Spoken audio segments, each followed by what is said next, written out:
My dear learners, welcome back to Learn Easily channel.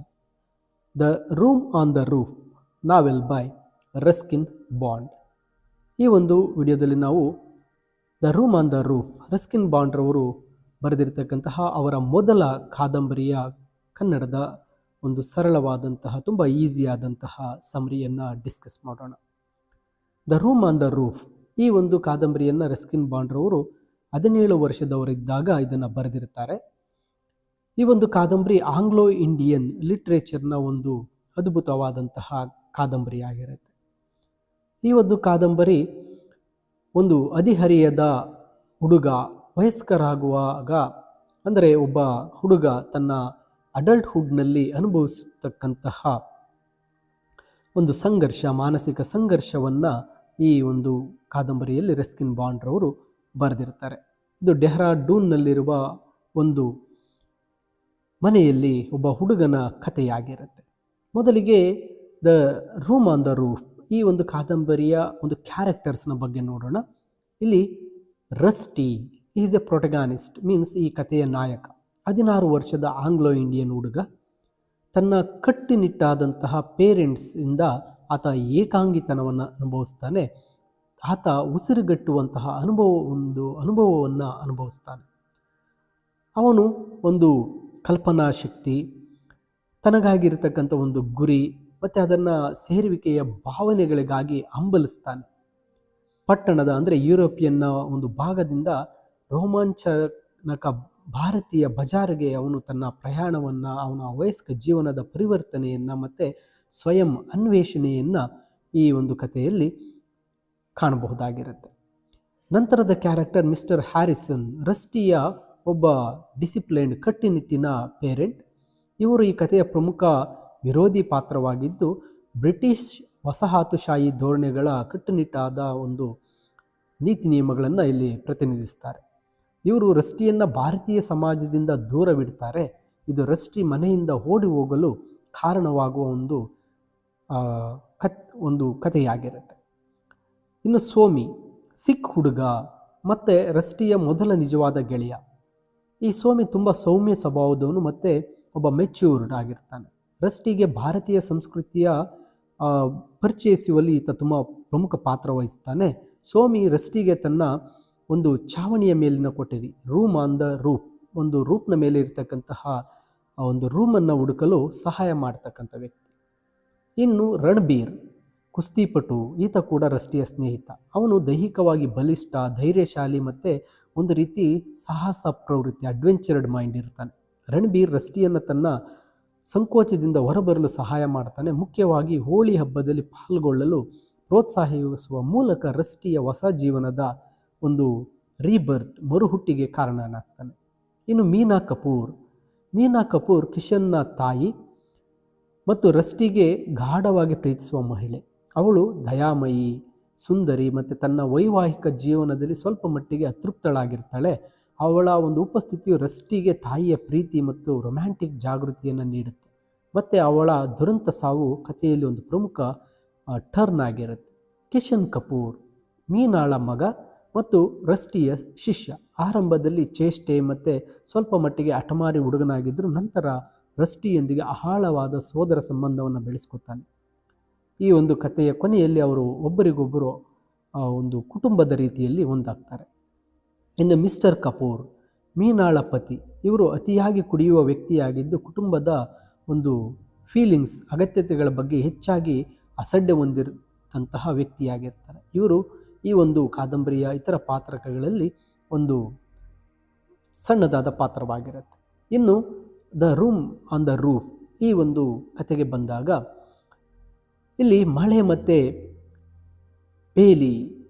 ಈ ಕಥೆಯು ಡೆಹ್ರಾಡೂನ್ನ ಒಂದು ಪ್ರತ್ಯೇಕ ಯುರೋಪಿಯನ್ ವಿಭಾಗದಲ್ಲಿ ವಾಸಿಸುವ ಒಂದು 16 ವರ್ಷದ ಆಂಗ್ಲೋ ಇಂಡಿಯನ್ ಹುಡುಗ ರಸ್ಟಿಯೊಂದಿಗೆ ಪ್ರಾರಂಭವಾಗುತ್ತೆ. ಅವನು ತನ್ನ ಪೇರೆಂಟ್ ಮಿಸ್ಟರ್ ಹ್ಯಾರಿಸ್ ಅಡಿಯಲ್ಲಿ ವಾಸಿಸ್ತಾ ಇರ್ತಾನೆ. ಹ್ಯಾರಿಸನ್ ರಸ್ಟಿಯನ್ನು ಸ್ಥಳೀಯ ಭಾರತೀಯರೊಂದಿಗೆ ಸೇರದಂತೆ ತಡೆಯುವ ಮೂಲಕ ಅವನನ್ನು ಒಂದು ಶುದ್ಧವಾಗಿಡಲು ಬಯಸ್ತಾರೆ. ರಸ್ಟಿ ಒಂಟಿತನ ಮತ್ತು ಒಂದು ರೀತಿಯ ಒಂದು ಆರಗೆಂಟ್ ಭಾವನೆಯಿಂದ ತನ್ನ ಮನೆಯಲ್ಲಿ ಖೈದಿಯಂತೆ ಇರ್ತಾನೆ. ಅಂದರೆ ಅವನಿಗೆ ಆ ಮನೆ ಖೈದಿ ಒಂದು ಜೈಲಿನಂತೆ ಭಾಸ ಆಗ್ತಾ ಇರುತ್ತೆ. ಅಲ್ಲಿ ಮಾನ್ಸೂನ್ ಮಳೆಯ ವಾತಾವರಣವು ರಸ್ಟಿಯನ್ನು ಒಂದು ಭಾವನೆಗಳನ್ನು ಕಂಟ್ರೋಲ್ ಮಾಡ್ತಕ್ಕಂಥ ಭಾವನೆಗಳನ್ನು ಅಲ್ಲಿ ಸಂಕೇತ ನೀಡಲಾಗ್ತಾ ಇರುತ್ತೆ. ಇಲ್ಲಿ ರಸ್ಟಿ ತುಂಬ ಕುತೂಹಲನಾಗಿರ್ತಾನೆ ಮತ್ತು ಬೆಳೆಯುತ್ತಿರುವ ಆತನ ಮನಸ್ಸಿನ ಒಂದು ದಂಗೆಯ ಪ್ರಜ್ಞೆಯಿಂದ ಆತ ಪ್ರೇರಿತನಾಗ್ತಾನೆ. ಮಿಸ್ಟರ್ ಹ್ಯಾರಿಸನ್ ಅವರ ಒಂದು ಆರ್ಡರ್ ಅನ್ನು ಮೀರಿ ಸ್ಥಳೀಯ ಬಜಾರ್ಗೆ ಹೋಗಿ ಅಲೆದಾಡ್ತಾನೆ. ಅಲ್ಲಿ ಆತ ಏನು ಮಾಡ್ತಾನೆ, ಆ ಬಜಾರ್ನಲ್ಲಿರ್ತಕ್ಕಂಥ ಅನುಭವವನ್ನು ಪಡಿತಾನೆ. ಯುರೋಪಿಯನ್ ಪ್ರದೇಶವು ಶಾಂತ ಮತ್ತು ನೀರಸವಾಗಿದ್ದರೆ ಬಜಾರ್ ಬಣ್ಣಗಳು, ಗದ್ದಲ ಮತ್ತು ವಾಸನೆಗಳಿಂದ ತುಂಬಿರುತ್ತೆ. ಇಲ್ಲಿ ಆ ರಸ್ಟಿ ಏನು ಮಾಡ್ತಾನೆ, ಸೋಮಿ ಮತ್ತು ಅಲ್ಲೇ ಒಬ್ಬ ಲೋಕಲ್ ಒಂದು ಕುಸ್ತಿ ಚಾಂಪಿಯನ್ ಆಗಿರತಕ್ಕಂಥ ರಣಬೀರ್ನನ್ನು ಭೇಟಿಯಾಗ್ತಾನೆ. ಮೊದಲ ಬಾರಿಗೆ ರಸ್ಟಿ ತನ್ನ ಪರಂಪರೆಯ ಮೂಲಕ ಅಲ್ಲದ ಮಾನವ ಸಂಬಂಧದ ಮೂಲಕ ಸೇರುವಿಕೆಯ ಭಾವನೆಯನ್ನು ಇಲ್ಲಿ ಅನುಭವಿಸ್ತಾನೆ. ಇದುವರೆಗೂ ಮನೆಯಲ್ಲಿ ಯಾರನ್ನೂ ಸಹ ಭೇಟಿ ಮಾಡಿರೋದಿಲ್ಲ. ಅವನು ಆ ಒಂದು ಬಜಾರ್ಗೆ ಬರ್ತಾನೆ. ಆ ತಂದೆ ಆ ಬಜಾರ್ಗೆ ಹೋಗೋದನ್ನು ನಿಷೇಧ ಮಾಡಿರ್ತಾರೆ. ಅಂಥ ಬಜಾರ್ಗೆ ಬಂದಾಗ ಸೋಮಿ ಮತ್ತು ಕುಸ್ತಿಪಟುವನ್ನು ನೋಡ್ತಾನೆ. ಅವರ ಒಂದು ಸ್ನೇಹ ಬೆಳೆಯುತ್ತೆ ಮತ್ತು ಅಲ್ಲಿರ್ತಕ್ಕಂಥದ್ದೆಲ್ಲ ತಾನು ಅಂದುಕೊಂಡೋದಕ್ಕಿಂತ ಬೇರೆ ರೀತಿಯಲ್ಲಿರೋದನ್ನು ಗಮನಿಸ್ತಾನೆ. ರಸ್ಟಿ ಬಜಾರ್ನ ಧೂಳಿನಿಂದ ತುಂಬಿರ್ತಕ್ಕಂತಹ ಆ ಒಂದು ದಾರಿಯಲ್ಲಿ ನಡೀತಾನೆ ಮತ್ತು ಆತ ಮನೆಗೆ ಹಿಂತಿರುಗ್ತಾನೆ. ಮಿಸ್ಟರ್ ಹ್ಯಾರಿಸನ್ ತುಂಬ ಕೋಪಗೊಳ್ತಾರೆ. ಈ ಭೇಟಿಯು ತಲೆಮಾರು ಮತ್ತು ಸಾಂಸ್ಕೃತಿಕ ಅಂತರವನ್ನು ಇಲ್ಲಿ ನಮಗೆ ಎತ್ತಿ ತೋರಿಸುತ್ತೆ. ರಸ್ಟಿಗೆ ಆ ಒಂದು ಇದಕ್ಕೆ ಹೋಗಿ ಬಂದಿರತಕ್ಕಂಥದ್ದನ್ನು ತುಂಬ ವಿರೋಧಿಸ್ತಾರೆ ಮಿಸ್ಟರ್ ಹ್ಯಾರಿಸನ್. ಹ್ಯಾರಿಸನ್ ಸ್ಥಳೀಯರನ್ನು ಶಂಕೆ, ಒಂದು ಡೌಟ್ ಮತ್ತು ವಸಾಹತುಶಾಹಿ ಕಲೋನಿಸಮ್ ಅಂದರೆ ಅವರೊಂದು ಬ್ರಿಟಿಷರ ಆಗಿರೋದ್ರಿಂದ ಒಂದು ಶ್ರೇಷ್ಠತೆಯಿಂದ ನೋಡ್ತಾರೆ. ರಸ್ಟಿ ಅವರನ್ನು ಸ್ನೇಹಿತರಂತೆ ನೋಡ್ತಾನೆ. ಅಂದರೆ ಮಿಸ್ಟರ್ ಹ್ಯಾರಿಸನ್ಗೆ ಎಲ್ಲರ ಮುಂದೆ ತಾನೊಬ್ಬ ಶ್ರೇಷ್ಠನಂತೆ ನೋಡ್ತಾ ಇರ್ತಾನೆ, ಅವರನ್ನೆಲ್ಲ ಕೀಳಾಗಿ ನೋಡ್ತಾರೆ. ಆದರೆ ರಸ್ಟಿ ಅವರನ್ನು ಸ್ನೇಹಿತರಂತೆ ನೋಡ್ತಾನೆ. ಹ್ಯಾರಿಸನ್ಗೆ ರಸ್ಟಿಗೆ ಒಂದು ಕೋಲ್ನಿಂದ ಹೊಡಿತಾರೆ. ಇದು ರಸ್ಟಿ ತನ್ನ ಪೇರೆಂಟ್ಸ್ ಮೇಲೆ, ತನ್ನ ತಂದೆಯ ಮೇಲಿದ್ದ ಗೌರವವನ್ನು ಕಳೆದುಕೊಳ್ಳುವಂತೆ ಮಾಡ್ತಕ್ಕಂತಹ ಒಂದು ಘಟನೆಯಾಗಿರುತ್ತೆ. ನಂತರ ಬಂದಾಗ ಅದು ಹೋಳಿ ಹಬ್ಬ. ಸೋಮಿ ಮತ್ತು ರಣಬೀರ್ ರಸ್ಟಿಯನ್ನು ತಮ್ಮೊಂದಿಗೆ ಕರೆದುಕೊಂಡು ಹೋಗೋದಕ್ಕೆ ಒಪ್ಕೊಳ್ತಾರೆ. ರಸ್ಟಿ ಆರಂಭದಲ್ಲಿ ಹೋಗೋದಕ್ಕೆ ಹಿಂಜರಿತಾನೆ. ಶೀಘ್ರದಲ್ಲೇ ಆ ಹೋಳಿ ಹಬ್ಬ ಆಗಿರೋದ್ರಿಂದ ಆ ಬಣ್ಣಗಳಲ್ಲಿ ತುಂಬ ಮಿಂದೇಳ್ತಾನೆ. ಬಣ್ಣಗಳಲ್ಲಿನ ಈ ಸ್ಥಾನವು ಭಾರತೀಯ ಸಂಸ್ಕೃತಿಯಲ್ಲಿ ಅವನು ಲೀನವಾಗುವಿಕೆಯನ್ನು ಪ್ರತಿನಿಧಿಸುತ್ತೆ. ಹಸಿರು ಮತ್ತು ಕೆಂಪು ಬಣ್ಣದ ಕಲೆಗಳೊಂದಿಗೆ ಮನೆಗೆ ಹಿಂದಿರುಗ್ತಾನೆ. ಹ್ಯಾರಿಸನ್ ಅದನ್ನು ನೋಡಿ ಬಹಳ ಅಸಹ್ಯ ಪಡ್ತಾನೆ. ಮತ್ತೆ ಅವನಿಗೆ ಹೊಡಿತಾರೆ. ಈ ಬಾರಿ ರಸ್ಟಿ ತಿರುಗಿ ಬೀಳ್ತಾನೆ. ದೈಹಿಕವಾಗಿ ತನ್ನ ಸ್ವಾತಂತ್ರ್ಯವನ್ನು ಪ್ರತಿಪಾದಿಸ್ತಾನೆ ಮತ್ತು ಶಾಶ್ವತವಾಗಿ ಮನೆಯಿಂದ ಓಡಿ ಹೋಗ್ತಾನೆ. ಹೀಗೆ ಮನೆಯಿಂದ ಓಡಿ ಹೋದಂತಹ ರಸ್ಟಿ ಮಳೆಯಲ್ಲಿ ಒಂದು ರಾತ್ರಿ ತನ್ನ ಸ್ವಾತಂತ್ರ್ಯದ ಮೊದಲ ರಾತ್ರಿಯನ್ನು ಗಡಿಯಾರದ ಗೋಪುರದ ಬಳಿ ಹುಲ್ಲಿನ ಮೇಲೆ ಕಳೀತಾನೆ. ಅವನು ಭಯಭೀತನಾಗಿದ್ದರೂ ಕೂಡ ತುಂಬ ಉತ್ಸುಕನಾಗಿರ್ತಾನೆ. ಆತ ಸ್ವಾತಂತ್ರ್ಯವು ಹಸಿವು ಮತ್ತು ಒಂದು ದುರ್ಬಲತೆಯ ಬೆಲೆಯೊಂದಿಗೆ ಬರುತ್ತೆ ಎಂದು ಅವನು ಅರಿತುಕೊಳ್ತಾನೆ. ಅಂತಿಮವಾಗಿ ಅವನು ತನ್ನ ಸ್ನೇಹಿತರನ್ನು ಭೇಟಿಯಾಗ್ತಾನೆ. ಸೋಮಿ ಮತ್ತು ರಣಬೀರನ್ನು ಭೇಟಿಯಾಗ್ತಾನೆ ಮತ್ತು ಅವರು ಅವನನ್ನು ಆಶ್ರಯಿಸ್ತಾರೆ. ಅವನಿಗೆ ಒಂದು ಆಶ್ರಯ ನೀಡೋದಕ್ಕೆ ಅವರು ಒಪ್ಕೊಳ್ತಾರೆ. ಸೋಮಿ ರಸ್ಟಿಯನ್ನು ಮಿಸ್ಟರ್ ಕಪೂರ್ ಮತ್ತು ಅವರ ಸುಂದರ ಪತ್ನಿ ಮೀನಾ ಕಪೂರ್ ಅವರ ಬಳಿಗೆ ಕರೆದೊಯ್ತಾನೆ. ಮಿಸ್ಟರ್ ಕಪೂರ್ ಕುಡುಕನಾಗಿದ್ದರೂ ತುಂಬ ದಯಾಮಯಿ ವ್ಯಕ್ತಿ. ಕಪೂರ್ ವಿಶಾಲವಾದ ಆದರೆ ಸ್ವಲ್ಪ ಒಂದು ರೀತಿ ಕಂಜೆಕ್ಟ್ ಆಗಿರ್ತಕ್ಕಂಥ ಮನೆಯಲ್ಲಿ ವಾಸಿಸ್ತಾ ಇರ್ತಾರೆ. ಅವರು ತಮ್ಮ ಮಗ ಕಿಶನ್ಗೆ ಶಿಕ್ಷಕನನ್ನು ಹುಡುಕ್ತಾ ಇರ್ತಾರೆ, ಒಬ್ಬ ಟ್ಯೂಟರ್ನನ್ನು ಹುಡುಕ್ತಾ ಇರ್ತಾರೆ. ಇಲ್ಲಿ ರಸ್ಟಿಗೆ ಇರೋದಕ್ಕೆ ಮನೆ ಮತ್ತು ಆಹಾರದ ಕೊಡೋದಕ್ಕೆ ಅವರು ಒಪ್ಕೊಳ್ತಾರೆ. ಇದಕ್ಕೆ ಬದಲಾಗಿ ರಸ್ಟಿ ಏನು ಮಾಡಬೇಕಂದ್ರೆ ಆ ಒಂದು ಕಪೂರ್ ಅವರ ಮಗನಾಗಿರ್ತಕ್ಕಂಥ ಕಿಶನ್ಗೆ ಒಬ್ಬ ಟ್ಯೂಷನ್ ಶಿಕ್ಷಕನಾಗಿ ಕೆಲಸ ಮಾಡಬೇಕಾಗಿ ಬರುತ್ತೆ. ಇದಕ್ಕೆ ರಸ್ಟಿ ಒಪ್ಕೋತಾನೆ. ಆ ಮಗ ಕಿಶನ್ ಕಪೂರ್ಗೆ ಒಬ್ಬ ಶಿಕ್ಷಕನಾಗಿ ಕೆಲಸವನ್ನು ಮಾಡೋಕ್ಕೆ ಶುರು ಮಾಡ್ತಾನೆ. ಇಲ್ಲಿ ಆ ರೂಪ್ನ ಮೇಲೆ ಇರ್ತಕ್ಕಂಥ ಕೊಠಡಿ ರಸ್ಟಿಗೆ ಅವನ ಹೊಸ ಮನೆಯನ್ನು ತೋರಿಸಲಾಗುತ್ತೆ. ಇದು ಕಪೂರ್ ಮನೆಯ ಒಂದು ರೂಪ್ ಮೇಲೆ ನಿರ್ಮಿಸಲಾದ ಒಂದು ಚಿಕ್ಕದಾದಂತಹ ಒಂದು ರೂಮ್ ಆಗಿರುತ್ತೆ. ಇದು ಒಂದು ರೀತಿ ಕಬ್ಬಿಣದ ಮೆಟ್ಟಿಲುಗಳ ಮೂಲಕ ಮಾತ್ರ ಅದಕ್ಕೆ ಹತ್ತಿ ಹೋಗಬೇಕಾಗಿರುತ್ತೆ. ಆ ರೂಮ್ ತುಂಬ ಸಿಂಪಲ್ ಆಗಿದ್ದರೂ ಮರಗಳ ಮೇಲ್ಭಾಗ ಮತ್ತು ದೂರದ ಪರ್ವತಗಳನ್ನು ಒಂದು ರೂಮ್ನ ಕಿಟಕಿಗಳ ಮೂಲಕ ನೋಡಬಹುದಾಗಿರುತ್ತೆ. ರಸ್ಟಿಗೆ ಈ ಕೊಠಡಿಯ ಒಂದು ಸ್ವಾತಂತ್ರ್ಯ ಸಿಕ್ಕಂತಾಗುತ್ತೆ. ಆ ಕೊಠಡಿಯ ಒಂದು ರೂಮಿಗೆ ಬಂದ ತಕ್ಷಣ ರಸ್ಟಿಗೆ ಇದು ನನ್ನ ಸ್ವಾತಂತ್ರ್ಯದ ಸಂಕೇತ ಅಂತ ಅಂದ್ಕೋತಾನೆ. ಅದು ಅವನ ಸ್ವಂತ ಜಾಗ ಅಂತೇಳಿ ಭಾವಿಸ್ತಾನೆ. ನಂತರ ರಸ್ಟಿ ಕಿಶನನ್ನು ಪ್ರತಿದಿನ ಭೇಟಿ ಆಗ್ತಾನೆ. ಇಲ್ಲಿ ಕಿಶನ್ ಒಬ್ಬ ಚೇಷ್ಟೆಯ ಹುಡುಗ, ಅತಿಯಾದ ಪ್ರೀತಿಯಿಂದ ಬೆಳೆದ ಹಠಮಾರಿ ಹುಡುಗನಾಗಿರ್ತಾನೆ. ಆರಂಭದಲ್ಲಿ ಅವನು ತನಗೆ ಒಬ್ಬ ಟ್ಯೂಟರ್ ಶಿಕ್ಷಕನ ಇರೋದನ್ನು ವಿರೋಧಿಸ್ತಾನೆ. ಆದರೆ ರಸ್ಟಿ ತುಂಬ ಕೈಂಡ್ ಹಾರ್ಟೆಡ್, ತುಂಬ ಸೌಮ್ಯ ಸ್ವಭಾವವನ್ನು ಹೊಂದಿರ್ತಾನೆ. ಆ ಸೌಮ್ಯ ಸ್ವಭಾವದಿಂದ ರಸ್ಟಿ ಏನು ಮಾಡ್ತಾನೆ, ಆ ಕಿಶನ್ನ ಮನಸ್ಸನ್ನು ಗೆಲ್ತಾನೆ. ಅವರು ಶಿಕ್ಷಕ ವಿದ್ಯಾರ್ಥಿ ಅನ್ನೋ ಸಂಬಂಧಕ್ಕಿಂತ ಹೆಚ್ಚಾಗಿ ಅವರಿಬ್ಬರು ಅಣ್ಣ ತಮ್ಮಂದಿರ ಬಾಂಧವ್ಯವನ್ನು ಇಬ್ಬರ ನಡುವೆ ಬೆಳೆಸ್ಕೊಳ್ತಾರೆ. ನಂತರ ಮೀನಾ ಕಪೂರ್ ರಸ್ಟಿ ಕುಟುಂಬಕ್ಕೆ ಹೊಂದಿಕೊಂಡಂತೆ ಅವನು ಮೀನಾಳ ಹತ್ರ ತುಂಬ ಆಕರ್ಷಿತನಾಗ್ತಾನೆ. ಇಲ್ಲಿ ರಸ್ಟಿ ಆ ಒಂದು ಮೀನಾಳ ಕುಟುಂಬಕ್ಕೆ ಹೊಂದಿಕೊಳ್ತಾನೆ. ಆ ಮೀನಾಳಿಗೆ ತುಂಬ ಆಕರ್ಷಿತನಾಗ್ತಾನೆ. ಅವಳು ತನ್ನ ಪತಿಯ ಕುಡಿತದ ಅಬ್ಬರ ಮತ್ತು ಕಿಚನ್ನ ಶ್ರೇಷ್ಠಗಳಿಂದ ಒಂದು ರೀತಿ ಆ ಮನೆಯನ್ನು ಬ್ಯಾಲೆನ್ಸ್ ಮಾಡ್ತಾ ಆ ಮನೆಯದ ಒಂದು ಹಾರ್ಟ್ ಥರ ಇರ್ತಾಳೆ. ಇಲ್ಲಿ ತಾಯಿ ಇಲ್ಲದೆ ಬೆಳೆದಂತಹ ರಸ್ಟಿ ಆ ಮೀನಾಳ ಸೌಜನ್ಯ ಮತ್ತು ಶಾಂತ ಶಕ್ತಿಯನ್ನು ನೋಡ್ತಾನೆ. ಆಕೆಯಿಂದ ತುಂಬ ಅಟ್ರಾಕ್ಟ್ಗೆ ಒಳಗಾಗ್ತಾನೆ. ನಂತರ ನದಿ ಒಂದು ತೀರದಲ್ಲಿ ಪಿಕ್ನಿಕ್ಗೆ ಹೋಗಿರ್ತಾರೆ. ಇಲ್ಲಿ ಕಪೂರ್ ಕುಟುಂಬ ಮತ್ತು ರಸ್ಟಿ ಹತ್ತಿರದ ನದಿಯ ಬಳಿ ಒಂದು ಪಿಕ್ನಿಕ್ಗೆ ಹೋಗಿರ್ತಾರೆ. ಮತ್ತು ಅದು ಈಜು ಮತ್ತು ನಗುವಿನಿಂದ ಕೂಡಿರ್ತಕ್ಕಂತಹ ಒಂದು ಸುಂದರವಾದ ದಿನ. ತುಂಬ ಈಜಾಡ್ತಾರೆ, ತುಂಬ ಖುಷಿಯಾಗಿರ್ತಾರೆ.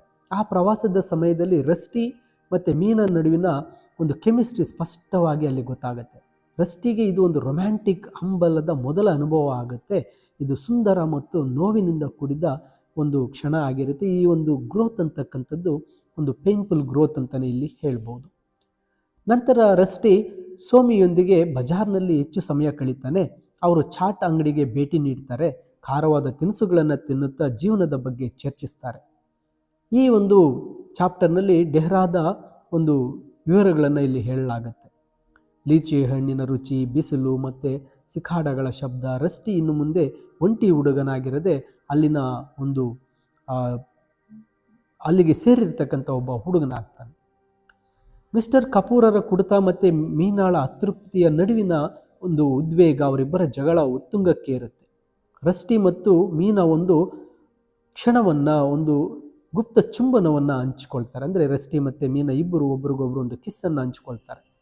ಇದನ್ನು ಹಗರಣದ ಇದೊಂದು ರೀತಿ ಅವ್ಯವಹಾರವಾಗಿ ಇಲ್ಲಿ ಚಿತ್ರಿಸಲಾಗಿಲ್ಲ. ಬದಲಿಗೆ ಇಬ್ಬರು ಒಂಟಿ ಜೀವಿಗಳು ಪರಸ್ಪರ ಸಮಾಧಾನವನ್ನು ಕಂಡುಕೊಳ್ಳುವ ಕ್ಷಣವಾಗಿ ಚಿತ್ರಿಸಲಾಗುತ್ತೆ. ಅಂದರೆ ರಸ್ಟಿ ಮತ್ತು ಮೀನಾ ಕಪೂರ್ ಅವರಿಬ್ಬರು ಒಂದು ರೀತಿಯಲ್ಲಿ ಅವರಿಬ್ಬರ ನಡುವೆ ಪ್ರೀತಿ ಬೆಳೆಯುತ್ತೆ. ಅವರಿಬ್ಬರು ಸೀಕ್ರೆಟ್ ಆಗಿ ಕಿಸ್ ಮಾಡ್ಕೊಳ್ತಾರೆ. ಆದರೆ ಇದನ್ನು ಒಂದು ರೀತಿ ಒಂದು ಕೆಟ್ಟದಾಗಿ ಇಲ್ಲಿ ಬಿಂಬಿಸಿರೋದಿಲ್ಲ. ಬದಲಿಗೆ ಇಬ್ಬರು ಒಂಟಿ ಜೀವಿಗಳು ಒಬ್ಬರನ್ನೊಬ್ಬರು ಒಂದು ಸಮಾಧಾನವನ್ನು ಮಾಡಿಕೊಳ್ಳುವ ಕ್ಷಣವಾಗಿ ಅವರು ಹೇಳಿರ್ತಾರೆ. ನಂತರ ರಸ್ಟಿ ಅಲ್ಲೇ ಉಳ್ಕೊಳ್ತಾ ಇರ್ತಾನೆ. ಮಿಸ್ಟರ್ ಕಪೂರ್ ಅವರ ಆರೋಗ್ಯ ಕ್ಷೀಣಿಸ್ತಾ ಹೋಗ್ತಾ ಇರುತ್ತೆ ಮತ್ತು ಕುಟುಂಬ ಅವರ ಚಿಕಿತ್ಸೆಗಾಗಿ ದೆಹಲಿಗೆ ಹೋಗಲು ನಿರ್ಧರಿಸ್ತಾರೆ. ರಸ್ಟಿ ಮನೆಯನ್ನು ನೋಡಿಕೊಳ್ಳಲು ಮತ್ತು ಛಾವಣಿ ಮೇಲಿನ ಕೊಠಡಿಯಲ್ಲಿನ ತನ್ನ ಜೀವನವನ್ನು ಮುಂದುವರಿಸಲು ಅಲ್ಲೇ ಉಳಿತಾನೆ. ಮನೆಯು ಮೌನವಾಗಿರುತ್ತೆ, ಭಯಾನಕವಾಗಿರುತ್ತೆ ಮತ್ತು ತನ್ನ ಅಸ್ತಿತ್ವಕ್ಕಾಗಿ ತಾನು ಅವರ ಉಪಸ್ಥಿತಿಯನ್ನು ಎಷ್ಟು ಅವಲಂಬಿಸಿದ್ದೆ ಎಂದು ಅವನು ಅರ್ಥಕೊಳ್ತಾನೆ. ತಾನಲ್ಲಿರಬೇಕಾದ್ರೆ ಕಪೂರ್ ಅವರ ಫ್ಯಾಮಿಲಿ ತನಗೆ ಎಷ್ಟು ಸಂತೋಷ ನೀಡ್ತಾ ಇತ್ತು, ತನ್ನ ಒಂದು ಆತ್ಮೀಯತೆ ಎಷ್ಟು ಚೆನ್ನಾಗಿತ್ತು. ಈಗ ಅವರು ಅಲ್ಲಿಲ್ಲದೆ ಇರೋದ್ರಿಂದ ಆ ಒಂಟಿತನ, ಆ ಮೌನ ತುಂಬ ಭಯಾನಕವಾಗಿರುತ್ತೆ. ನಂತರ ಸೋಮಿ ರಸ್ಟಿಗೆ ಒಂದು ಆಘಾತಕಾರಿ ಸುದ್ದಿಯನ್ನು ತರ್ತಾನೆ. ದೆಹಲಿಗೆ ಹೋಗುವ ದಾರಿಯಲ್ಲಿ ಒಂದು ಕಾರ್ ಆಕ್ಸಿಡೆಂಟ್ ಆಗುತ್ತೆ. ಆಕ್ಸಿಡೆಂಟ್ನಲ್ಲಿ ಮೀನಾ ಸಾವನ್ನಪ್ಪಿದ್ದಾಳೆ ಅಂತಕ್ಕಂಥದ್ದನ್ನು ತಿಳಿಸ್ತಾನೆ. ಇದರಿಂದ ರಸ್ಟಿ ತುಂಬ ನೊಂದುಕೊಳ್ತಾನೆ, ಧೃತಿಗೆಡ್ತಾನೆ. ಒಂದು ಕಾಲದಲ್ಲಿ ಅಭಯಾರಣ್ಯದಂತೆ ಭಾಸವಾಗ್ತಾ ಇದ್ದ ಕೊಠಡಿ ಈಗ ಸಮಾಧಿಯಂತೆ ಭಾಸವಾಗುತ್ತೆ. ಅವನ ಮೊದಲ ಪ್ರೀತಿ ದುರಂತದಲ್ಲಿ ಕೊನೆಗೊಳ್ಳುತ್ತೆ.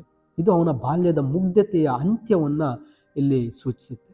ಮಿಸ್ಟರ್ ಕಪೂರ್ ದೆಹಲಿಯಲ್ಲೇ ಉಳಿತಾರೆ ಮತ್ತು ಡೆಹ್ರಾದಲ್ಲಿರುವ ಮನೆಯನ್ನು ಮಾರಾಟ ಮಾಡಲಾಗುತ್ತೆ. ರಸ್ಟಿ ತನ್ನ ಕೋಣೆಯನ್ನು ಬಿಟ್ಟು ಹೋಗಬೇಕೆಂದು ಹೇಳಲಾಗುತ್ತೆ.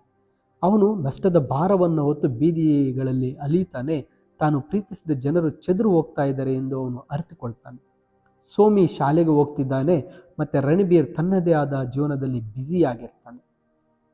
ಇಲ್ಲಿ ಕಿಶನ್ ತನ್ನ ತಾಯಿಯ ಸಾವಿನಿಂದ ಮನನೊಂದು ಮತ್ತು ತಂದೆಯ ನಿರ್ಲಕ್ಷ್ಯದಿಂದಾಗಿ ಬಜಾರ್ನಲ್ಲಿ ಒಬ್ಬ ಸಣ್ಣ ಕಳ್ಳನಾಗಿರ್ತಾನೆ ಅಂತ ಆ ರಸ್ಟಿಗೆ ಗೊತ್ತಾಗುತ್ತೆ.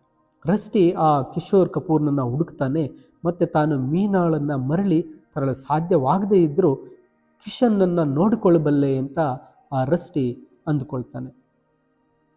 ಈ ನೆನಪುಗಳು ತುಂಬ ನೋವಿನಿಂದ ಕೂಡಿರೋದ್ರಿಂದ ತಾನು ಇನ್ನು ಮುಂದೆ ಡೆಹ್ರಾದಲ್ಲಿ ಇರಲು ಸಾಧ್ಯ ಇಲ್ಲ ಅಂತ ರಸ್ಟಿ ನಿರ್ಧರಿಸ್ತಾನೆ. ಅವನು ತನ್ನ ಒಂದು ಬೇರುಗಳನ್ನು, ತನ್ನ ಪೂರ್ವಜರನ್ನು ಹುಡುಕಿಕೊಂಡು ಆತ ಇಂಗ್ಲೆಂಡಿಗೆ ಹೋಗಲು ಯೋಚನೆ ಮಾಡ್ತಾನೆ. ಆದರೆ ತನಗೆ ನಿಜವಾಗಿ ತಿಳಿದಿರುವುದು ಭಾರತದ ಕಡೆಗೆ ಅವನನ್ನು ಭಾರತದ ಕಡೆಗೆ ಇರಬೇಕು ಅಂತ ಅಂದ್ಕೋತಾನೆ. ಭಾರತವು ಅವನನ್ನು ಆ ಒಂದು ತನ್ನ ಕಡೆಗೆ ಸೆಳೀತಾ ಇದೆ ಅಂತಕ್ಕಂಥದ್ದನ್ನು ಆತ ಅನುಭವಿಸ್ತಾನೆ. ತಾನು ಹೊರಡುವ ಮೊದಲು ರಸ್ಟಿ ತನ್ನ ಕೊಠಡಿಗೆ ಕೊನೆಯ ಬಾರಿ ಭೇಟಿ ನೀಡ್ತಾನೆ. ಅದು ಖಾಲಿ ಮತ್ತು ಧೂಳಿನಿಂದ ಕೂಡಿರುತ್ತೆ. ಮಿಸ್ಟರ್ ಹ್ಯಾರಿಸನ್ ಮನೆಯಿಂದ ಓಡಿ ಬಂದ ದಿನದಿಂದ ತಾನು ಎಷ್ಟು ಬದಲಾಗಿದ್ದೇನೆ ಅಂತ ಅವನು ಯೋಚಿಸ್ತಾನೆ. ಅವನು ಈಗ ಹುಡುಗನಲ್ಲ, ಅವನು ಪ್ರೀತಿ, ನಷ್ಟ ಮತ್ತು ಸ್ನೇಹದ ಮೌಲ್ಯವನ್ನು ತಿಳಿದಿರತಕ್ಕಂತಹ ಒಬ್ಬ ವ್ಯಕ್ತಿ ಆಗ್ತಾನೆ. ರಸ್ಟಿ ಮತ್ತು ಕಿಶನ್ ಒಟ್ಟಿಗೆ ಪ್ರಯಾಣಿಸಲು ನಿರ್ಧಾರ ಮಾಡ್ತಾರೆ. ಅವರು ಋಷಿಕೇಶದ ಕಡೆಗೆ ಹೋಗ್ತಾರೆ. ಹಾದಿಯಲ್ಲಿ ಅವರು ತುಂಬ ಟ್ರಾವೆಲರ್ಸ್, ಭಿಕ್ಷುಕರು ಮತ್ತು ಪ್ರಯಾಣಿಕರಂತಹ ವಿವಿಧ ಪಾತ್ರಗಳನ್ನು ಎದುರಿಸ್ತಾರೆ.